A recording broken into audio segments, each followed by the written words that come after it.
Hey everyone, welcome back to another Exo Heroes video, and today what we're going to be doing is going over some underrated heroes, and then we're going to pick 5 faded heroes that we believe are severely, criminally underrated by the community, and then we are going to give our thoughts and rationale on why that is, and why maybe you guys should give these heroes a chance. So we've done a video like this before, and unfortunately, some of you didn't get our message last time because we have some returning heroes on this list. But we're going to talk about 5 today, starting off with Xiakhan. And so I'm just going to go ahead and talk about him. So let's just start by talking about base Xiakhan. So if we look at his base kit, he's got a 1 mana single target A1, 300% damage. It sounds okay, and the damage percentage to mana efficiency is pretty good, but we have to remember he is a tank, he's a defender, so his attack is quite low, and that 300% scaling won't really get him too far because of that low base attack. His A2 is 3 mana and deals 210% to all back row enemies. Again, it sounds good on paper, but in practice, because of that low base attack, it doesn't really get him that mileage that he wishes he had as a defender. Now, the point that we want to bring up, and this is why we think he's underrated right now, is that with Season 2, we have Signature Force. And this is a huge deal for tanks and supports across the game, because with the Tier 1, Level 1 Signature Force, you get Elemental Damage, which is 4,900 damage based on the element of the nation. It ignores defense, and it scales off of mana, and it can crit. So these are some things you have to keep in mind as we talk about these underrated heroes, and the reason why Xiakhan's underrated is, guess what? He has a synergy with Rachel, and that is, his abilities will guaranteed crit, and this guaranteed crit carries over to the elemental damage. So essentially, if you're running Xiakhan and Rachel, you don't have to worry about his low damage ratios, you don't have to worry about his low base damage, because his signature force will guaranteed crit. And it is insane damage, considering it's coming from a defender. If we look at his Fatecores, he gets even more value out of this because Xiakhan is an Awakening Fatecores, and that means with his special passive, he increases his own block by 360 and decreases his critical hit rate by 180. So obviously as a defender, increased block is great. I mean, increased block would be good on anyone just because you're taking so much less damage. But what makes him special is that the decreased critical hit doesn't affect him when he's paired with Rachel because he gets guaranteed crits. So we think that right here, Xiakhan and Rachel combo is just so strong with the new elemental damage and with his special synergy where he gets guaranteed crits, and we think that that is value that can't be understated. If you don't have another premier damage dealer, if you don't have somebody that can survive long enough to get their damage off, we recommend trying Xiakhan out, taking him for a spin if you have him, because we think that his damage may surprise you. Of course, this is tied to Rachel, which is why we understand why he's not so highly rated, but if you have Rachel, definitely worth a shot. Now, if we move on to the next hero we think is underrated, it's Mahar, a fellow tank, and I'll let Hao take care of him. Yeah, so next on the list, it's going to be Mahar, and frankly, base Mahar is fairly okay. I think a lot of us understand where he is in the game. I think specifically what we want to talk about right now is FC Mahar, and we really believe FC Mahar is criminally overlooked by so many people. Let's take a look at his overall kit, right? Just the base kit itself, even if we are not talking about signature force and elemental damage, Mahar definitely brings a lot of utility as a defender. Block 3 passive, as we mentioned before, very solid skill that applies provoke whenever someone drops low, so that's pretty good. And on top of that, because of his reverse world passive, he also gets Barrier of Will, which helps him to be a little bit tankier and survive some of those bursty attack damage. And then his A1 is really good because it deals 51 damage to all enemy, which is not high, but it only costs 1 mana and it's AoE to all enemies. And on top of that, it provokes everyone for 3 turns and grants damage reflect to Mahar for 12 turns when the skill hits. So that is really amazing for a couple of reasons. One, because obviously the AoE provoke is great. We highly value any kind of CC, especially when it's in the form of an AoE CC. And secondly, we think the damage reflect has some hidden value in this case, especially in Season 2. You're probably going to be up against a lot of awakened hero that does tons of damage, up against a lot of opponents with elemental damage unlocked. They're going to do so much damage. and being able to reflect some of that back to the opposing team is amazing. And sometimes we've seen other heroes that does damage reflect. If you have an opponent and if they end up not attacking you, or if it's your defense that's being set up and the opposing player chooses not to attack you, it kind of just goes to waste. But guess what? Mahar avoids that by provoking them. So his ability to provoke the enemy, to force them to attack him, all at the same time putting this damage reflect on himself, is huge, especially with incoming elemental damage. Even if they take down Mahar, there's a very high chance that the returning damage from Mahar can take them out as well. And then if we look at his A2, 3 mana, decent. So if you have elemental damage unlocked, this can do quite a decent chunk of damage. But more importantly, it's debuff that he brings, right? Decrease defense of the target by 37% of your own defense.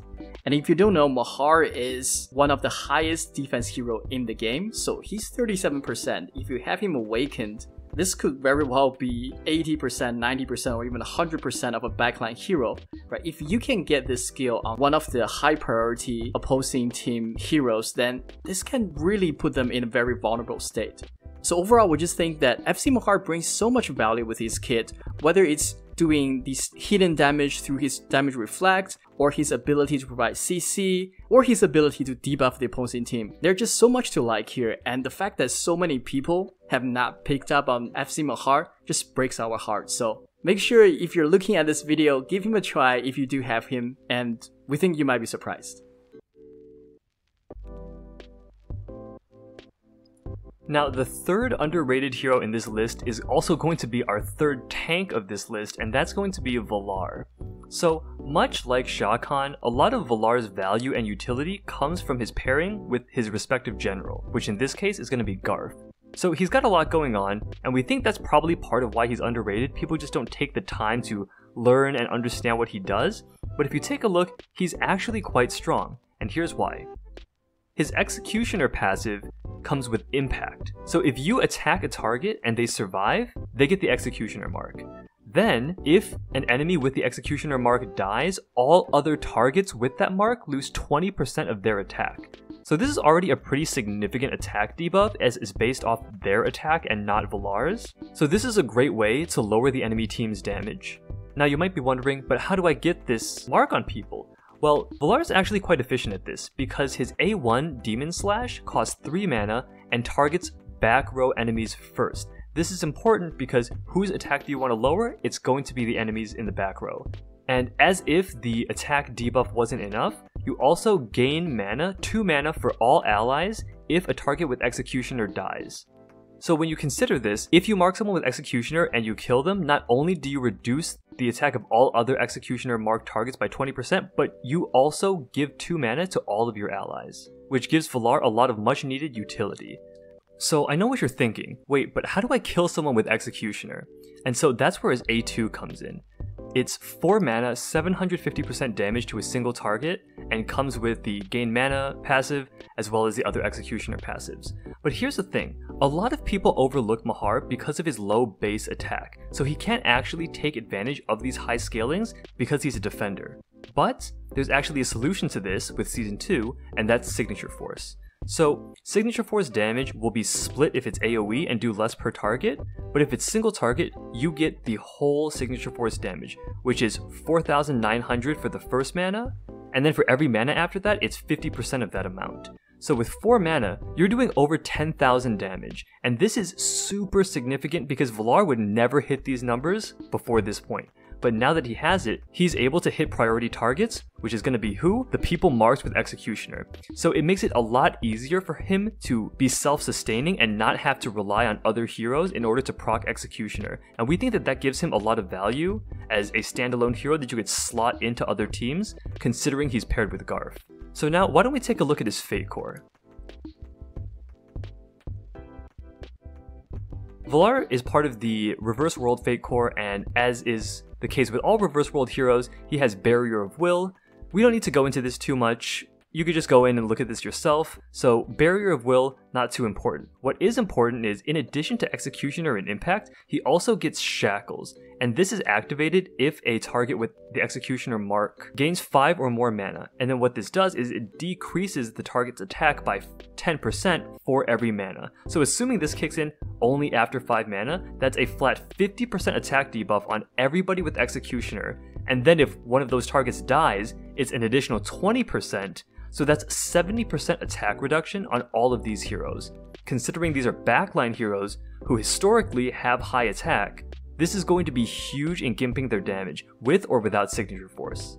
Another important thing to keep in mind with his Fatecore is his A1 is now 0 mana, and therefore cannot take advantage of Signature Force damage. But even though this is a negative, we think it's not too significant because even in the base kit it was only 3 mana and it's all back row, so this wasn't going to kill people to begin with. It was really more about setting up the Executioner mark for his A2 to execute someone, and so we think that largely he gets a couple of buffs from Shackles and Barrier of Will, and the damage he loses on his A1 doesn't really impact the way that he plays. So overall, if you have Valarr or if you have FC Valarr, we think that he's worth giving a spin and giving a try, provided you have Garf. It's much the same case as Xiakhan where you need that general first, so if you have him, do consider him in your next PvE or PvP escapades.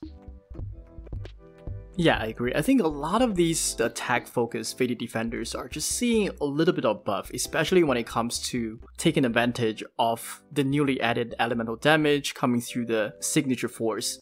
And frankly, Valarr and Xiakhan just the two that really jumps out because they can really take advantage. Their kit was almost built in a way to do damage, and now with that added flat damage, makes them become a very potent threat compared to how they were back in Season 1. But now with that, let's move on to our number 4, and this is going to be Baileysh. In particularly, we think there are a couple of reasons why Baileysh deserves a little bit more attention. Because as we always seen in the past, Baileysh back in Season 1 was a slow hero who has dot damage, and it wasn't all that good because the base Baileysh would just get destroyed by First Guardians. And if you have FC Baileysh, well, he is a First Guardian and he just gets destroyed by Iris.